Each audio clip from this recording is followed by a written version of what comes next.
Hi folks, Greeno here, still out and about in Dublin, and it's still glorious here. No sign of any of that sort of rain that Ireland is sometimes famed for. Now where am I today? Well, I am outside a restaurant here you can see behind me called Chequer Lane. Now this is a restaurant in Dublin owned and operated by Jamie Oliver. Now, Jamie Oliver used to have a big chain of restaurants in the UK, didn't he? Sadly, they closed down due to financial difficulties, which is a bit of a touchy subject really, because I think a lot of staff and suppliers went out of business while he remained fairly unscathed by the whole affair. In fact, he's opened up another restaurant in central London now. So, yeah, not sure how I feel about that, to be honest. But anyway, we're here in Dublin, we're going to try out his food. Now, I've had a bit of a mixed bag with celebrity-owned or celebrity chef-owned restaurants, haven't I? I had Paul Ainsworth, brilliant. James Martin, exceptional. Rick Stein, kind of meh.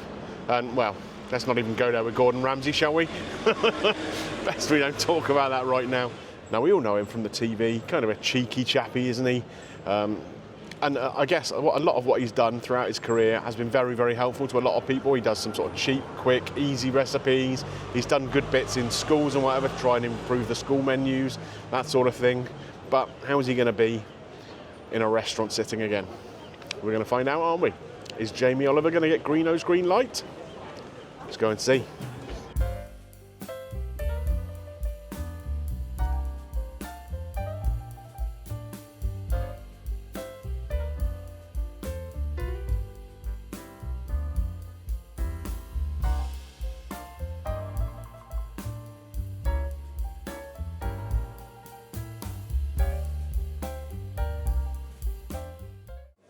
Okay, I'm inside and I'm seated. It's another one of these restaurants with unnecessarily loud music, to be honest with you. So hopefully that's not going to get picked up too much in the edit. We'll see if we can sort that out for you. But I've got to say, the layout in here is very nice. It's been decorated very nicely. The walls are a very vibrant green colour. Lots of nice photos and mirrors around. It's been done very, very stylishly. I do like the vibe of it. The menu, I'm here at lunchtime, so there's a lunch menu available here. Now, it's not like a set lunch or whatever, but obviously they have a different menu in the evening. And there's quite a lot of different interesting things on here. Some small plates, pasta dishes, grills and seafood, and their main dishes as well. Now, the guy's been around and explained to me today that the soup of the day is an Irish onion and cider soup, which he says is a bit like a French onion soup, but using cider in it. And I think that sounds pretty interesting, so we're probably going to give that a try. There is also a fish dish today with hake and a mussel and mustard sauce. I think I'm probably going to leave that, but I might have some fish anyway, because I've not had a fish and chips here yet in Dublin, and they do have one here on the menu, the Chequer fish and chips with beer batter, mushy peas and tartar sauce. So that sounds pretty interesting. See how it compares to a sort of British fish and chips, won't we? And I might even have a glass of wine today, you never know. Very, very helpful staff here. When I was greeted at the door, shown to my table, very, very nice little setting I got here. They got nice plush cushions around. Nice for an old man like me to have something to lean up against, eh? The waiter's come over, like I say, gave me the tap water, gave me a little bit of time to formulate my order. I have gone with that onion and cider soup. I think that sounds pretty interesting. Apparently it's got a cheese croûte on the top, a bit like a French onion soup would have too. So that's nice. I have ordered the fish and chips with the mushy peas and the tartar sauce. Just fancied fish and chips, it sounds good, doesn't it? And I have gone with a glass of wine, actually. I've gone with a Sauvignon Blanc from the Loire Valley. So I do like Loire wines, so fingers crossed it's a good one. Now, I did actually book a table here today. Reason being, I wanted to make sure I could get in. And apparently they don't open till 1 o'clock, or at least the online booking bit doesn't. So I turned up here about 1:45 to film a little bit outside. And the doors were already open, and there were 2 or 3 tables already taken inside. So maybe they open earlier than that. Maybe they are open at 12, I don't know. But I could only book a table at 1, so I came at 1. The restaurant's not terribly busy looking around. There's probably about 7 or 8 tables that are filled currently. But it's starting to fill up a little bit more from when I actually walked in the door. There are another sort of 2 or 3 tables come in since then. So maybe, again, they all booked and couldn't book before 1 o'clock. Bit of a strange system, that, I guess. But, yeah, it's got a nice feel to it. Like I say, the staff are nice and friendly. The decor is very, very nice and plush. Let's hope the food matches up to the appearance. So I've got to say, for a celebrity chef kind of owned place, the pricing doesn't seem unreasonable on the menu to me. The soup is €9.50, so that's just over £8. I'd expect to pay that pretty much anywhere back home. fish and chips, I think, was €19.50, so that's again about £17 maybe. Again, I don't think that's an unreasonable price. Most pubs, restaurants in most towns, certainly down in the south of the country, you'd be paying about that kind of money anyway, so pretty decent. And this Loire Valley Sauvignon Blanc, it's a 150ml glass, which is a little bit of a strange measure, isn't it? Normally in the UK you get a 125, 175, 250. Here it's a 150. That's okay though. And it's just been delivered to my table, thank you. So here it is. Nice kind of straw colour to it. Smells nice and fresh. You're not the graduate. Okay, we'll keep it an eye on the graduate. Nice and fruity with a nice sharpness towards the end of that actually. That is quite a pleasant glass of wine. It's very floral on the nose. But yeah, like I say, fruity, not sweet, but then towards the end, once the fruit kind of dissipates, you do get a real kind of hit of sharpness, which I like. That's going to kind of cut through any richness in this lunch. And then folks, it's not been that long a wait, maybe 10 minutes since ordering, I guess, and my soup has arrived. So come and take a look at this.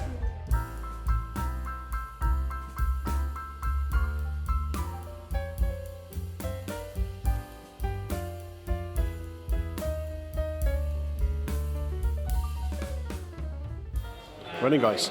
I think this looks very appealing. The croûte there, the cheese-covered croûte on top, covered in chives. It just looks very attractive, and the smell coming from it is actually incredible. Real depth of intensity of like sweet onion smell. So, I'm never quite sure how you're supposed to eat the croûte out of these things, because of course they're kind of crispy and you're supposed to eat it with a spoon, and they're kind of hard to dig into. But we'll try the soup itself first. So, obviously it's kind of like a thin soup with onion in there. Like I say, that aroma is just incredible. That's a very interesting flavour actually. Normally onion soup has a real kind of rich depth to it, almost like a sort of beefy, stocky kind of thing. Whereas this feels a lot lighter, and that's probably because of the cider they're using in there, I guess. It's seasoned nicely, there's no need to add any other seasoning. You have a little bit of salt in there, and there is an undertone of pepper. The onions are cooked down really, really well. So soft. They're quite long bits of it though. I'm trying to get a bit. I'm having to slurp in like a dog in whatever that old Disney movie was, Lady and the Tramp.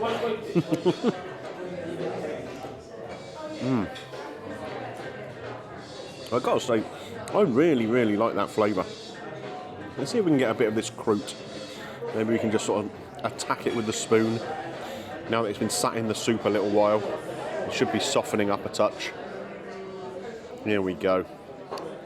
So it's a nice sort of bit of French, well, more pan than baguette, I guess. It's a bit bigger. Oh yeah.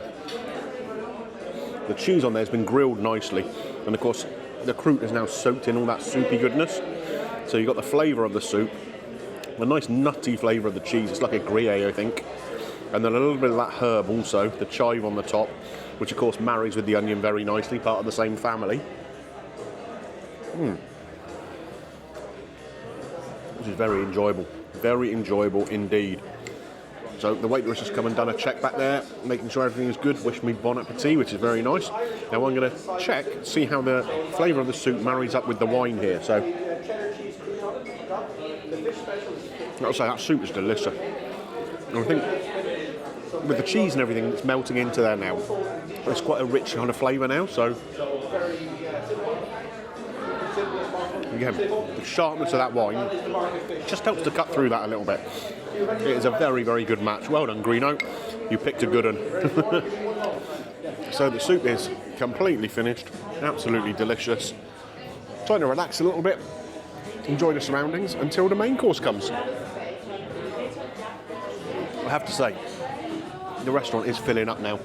A couple of larger parties have come in, tables of 6, a couple of tables of 4. And it's got quite a nice atmosphere now.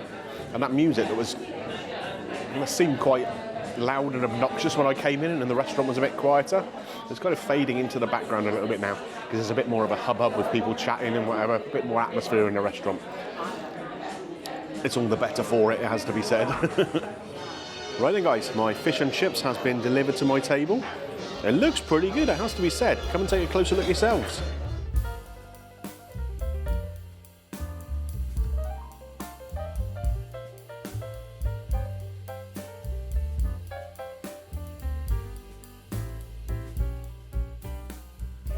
Right, so it's a fairly substantial looking piece of fish we got here, and it's been kind of curled around at one end as they fried it, which enables them to kind of stand it upright, which is kind of a weird but interesting little presentational style, isn't it? But I don't mind it, I really don't. It's better than just a sort of flat piece of fish on the plate, particularly as they're serving the chips here separately in a little metal bowl. I've got some tartar sauce here. I'm not sure if that's a homemade one or not, we'll see. And I wouldn't call them mushy peas, that's more of a sort of crushed pea for me. And then we have some dressed leaves here. Kind of looks a bit watercressy, something along those lines, so we'll see how that is. In fact, I might even just try that first, get that out of the way. As I say, it does look like a kind of a watercress, but not the one I get at home, so the dressing on there is really nice. Sharp. That's, again, going to cut through the richness, and the leaves have a pepperiness. It is a type of watercress. It's just got a bigger, fuller leaf than the one I used to get back home in the UK. So, where are we going to start? Let's start with a chip. Now, these don't look like they're homemade chips, but what's interesting about them, I don't know if you'll be able to see this on the camera, they have like a little hollow in them. Can you see that? Which means you can sort of dip in and scoop things up. It's kind of like having a crinkle cut chip, but but without the crinkles. So I'm guessing this must be something that's bought in. They're not going to be making them on site like this. But what it does is it enables you to scoop up a bit more of the sauce. Now I asked them to bring some mayonnaise. If I'm having fish and chips, you don't really want ketchup with the chips. You've got tartar sauce as well. I find that a clash. So a little bit of mayonnaise to go with these chips. It's kind of the same family, isn't it, as tartar sauce. And I've got to say, the chips, they're a little odd, but they're tasty.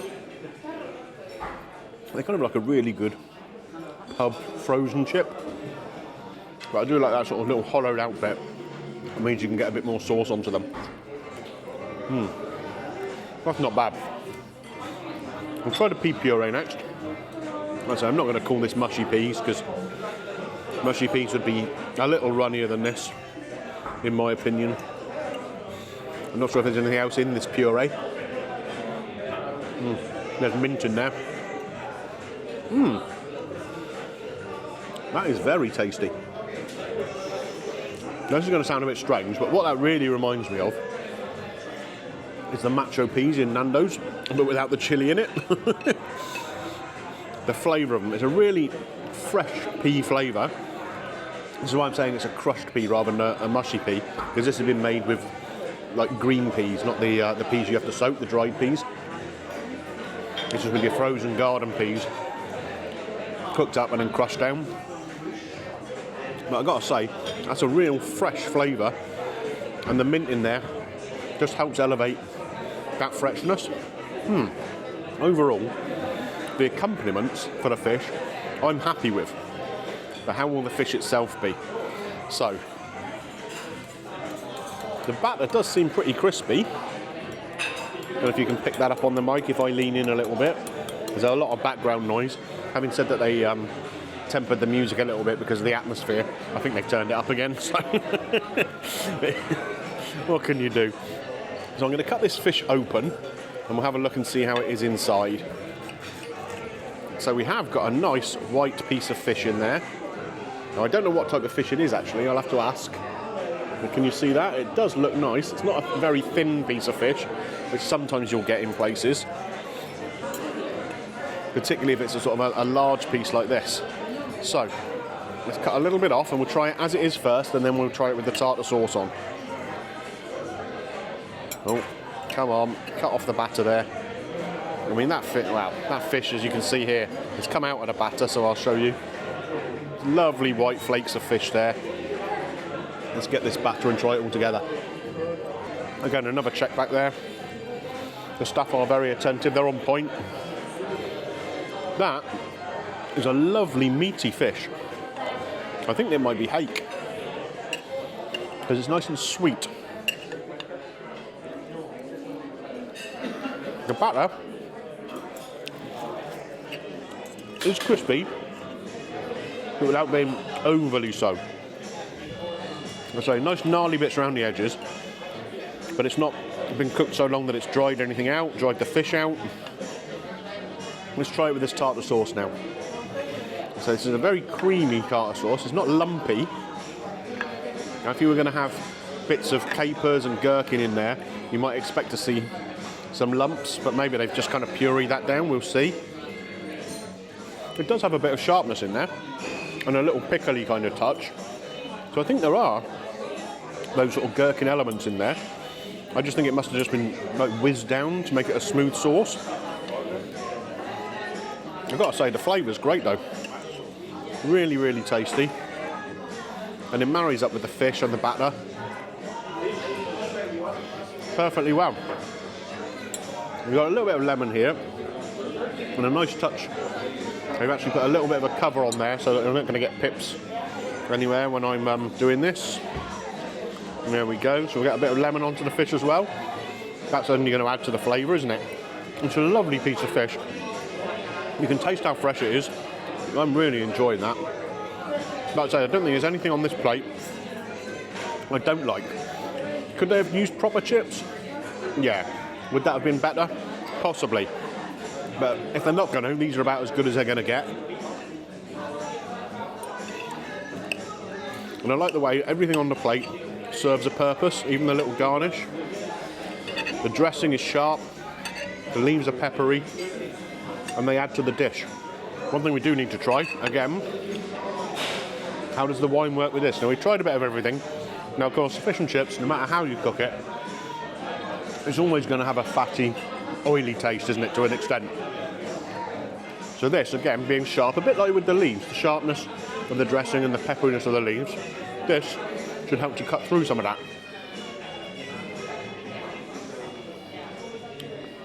And it does.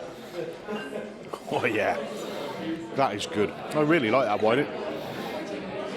Might have to try getting a Loire Sauvignon Blanc at home time to time. Okay, so I'm going to crack on eating this. To be honest, I don't think I'm going to need a pudding after all of this.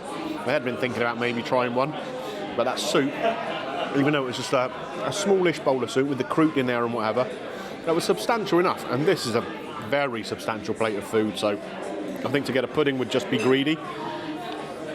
And I don't want to leave any of this, just to leave room. So I'm going to crack on with it. And I'll talk to you all when I'm finished up outside. Right then, guys, so that was lunch at Chequer Lane by Jamie Oliver here in Dublin. What did I make of that? I gotta say, it was brilliant. Really, really tasty. So the restaurant itself, very, very nicely laid out, very nicely designed. Can't go wrong with that. The service was good, unobtrusive, but they were on point. Definitely well-trained staff there.